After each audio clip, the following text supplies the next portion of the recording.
जंगल में कौवा और हिरन रहते थे। दोनों में गहरी मित्रता थी। अक्सर दोनों साथ रहते और मुसीबत के समय एक दूसरे का साथ देते थे। हिरन काफी हट्टा कट्टा और मोटा था, इसलिए जंगल के कई जानवर उसका मांस खाने की फिराक में रहते। किंतु जब भी वे हिरन के पास जाते, कौवा हिरन को चौकन्ना कर देता था और हिरन भाग खड़ा होता था। जंगल में रहने वाली एक लोमड़ी भी हिरन का मांस खाना चाहती थी। ये हिरन कितना हट्टा कट्टा और मोटा है, इसका मांस खाकर तो मजा ही आ जाएगा। लेकिन कौवा के रहते यह संभव नहीं था। एक दिन लोमड़ी ने सोचा, क्यों ना हिरन से दोस्ती कर उसका विश्वास जीत लूं और अवसर पाकर उसे कहीं दूर ले जाऊं और उसका काम तमाम कर दूं। तब जी भरकर उसका मांस खाऊंगी। उस दिन के बाद से लोमड़ी ऐसा अवसर तलाशने लगी जब हिरन अकेला हो और कौवा उसके आसपास ना हो। एक दिन उसे हिरन अकेला घूमता हुआ दिखाई पड़ा, तो लोमड़ी उसके पास गई और मीठे स्वर में बोली, मित्र, मैं दूसरे जंगल से आई हूँ। यहाँ मेरा कोई मित्र नहीं है। क्या तुम मुझसे मित्रता करोगे? मैं तुम्हें जंगल के उस पार के हरे भरे खेतों में ले चलूंगी। वहाँ तुम पेट भरकर हरी घास चरना। हिरन लोमड़ी की मीठी मीठी बातों में आ गया और उस दिन के बाद से लोमड़ी रोज हिरन से मिलती और उससे मीठी मीठी बातें करती। एक दिन कौवा ने हिरन को लोमड़ी से बातें करते हुए देख लिया। उसे लोमड़ी की मंशा समझ में आ चुकी थी।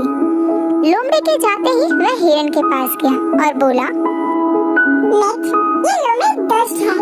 इसकी मंशा तुम्हें मारकर खा जाने की है। प्राण बचाने हैं तो इससे दूरी बनाकर रखो। मित्र, हर किसी को शंका की नजर से देखना उचित नहीं है। लोमड़ी बहुत अच्छी है, विश्वास करो, वह शत्रु नहीं हमारी मित्र है। उसके द्वारा मुझे हानि पहुंचाने का प्रश्न नहीं उठता। तुम निश्चिंत रहो। हिरन का उत्तर सुनकर कौवा चला गया, किंतु उसे लोमड़ी पर तनिक भी भरोसा नहीं था। वह दूर से ही हिरन पर नजर रखने लगा। एक दिन लोमड़ी ने देखा कि मक्के के खेत में उसके मालिक ने मक्का चोर को पकड़ने के लिए जाल बिछा रखा है। लोमड़ी के पास हिरन को फंसाने का यह अच्छा मौका था।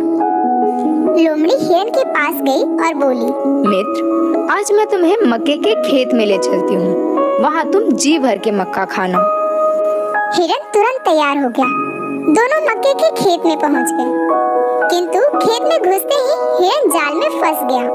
उसने निकलने का बहुत प्रयास किया, किंतु निकल नहीं पाया। हिरन ने लोमड़ी से सहायता मांगी। मित्र, जाल से निकालने में मेरी मदद करो, मैं तो इसमें फंस गया हूँ। लेकिन लोमड़ी तो इस फिराक में थी कि कब खेत का मालिक हिरन को मारकर फेंके और वह हिरन का मांस खाए। लोमड़ी ने हिरन को उत्तर दिया, इतने मजबूत जाल को काटना मेरे बस की बात नहीं। तुम यहीं ठहरो, मैं सहायता लेकर आती हूँ। यह कहकर लोमड़ी खेत के पास ही झाड़ियों के पीछे छुपकर खेत के मालिक के आने की प्रतीक्षा करने लगी। इधर जंगल में अपने मित्र हिरन को ना पाकर कौवा खोजबीन करता हुआ मक्के के खेत में पहुंच गया। वहां हिरन को जाल में फंसा देख वह उसके पास गया और बोला, मित्र, चिंता मत करो, मैं तुम्हारे साथ हूँ, मैं तुम्हें बचाऊंगा।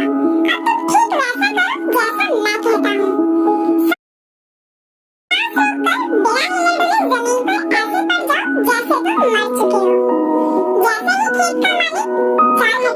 जैसा मैं कहता हूँ। हिरन ने ठीक वैसा ही किया। खेत के मालिक ने जैसे ही जाल हटाया, कौवे ने इशारा कर दिया और इशारा मिलते ही हिरन वहाँ से भाग खड़ा हुआ। हिरन को भागता देख खेत के मालिक ने हाथ में पड़ी कुल्हाड़ी को फेंक कर मारा, परंतु हिरन तो भाग निकला। किंतु वह कुल्हाड़ी झाड़ी के पीछे छुपी लोमड़ी के सिर पर लगी और वो वहीं ढेर हो गई। लोमड़ी को अपनी दुष्टता का फल मिल चुका था। दोस्तों, इस कहानी से हमें यह सीख मिलती है कि मित्र का चुनाव करते समय हमेशा सावधान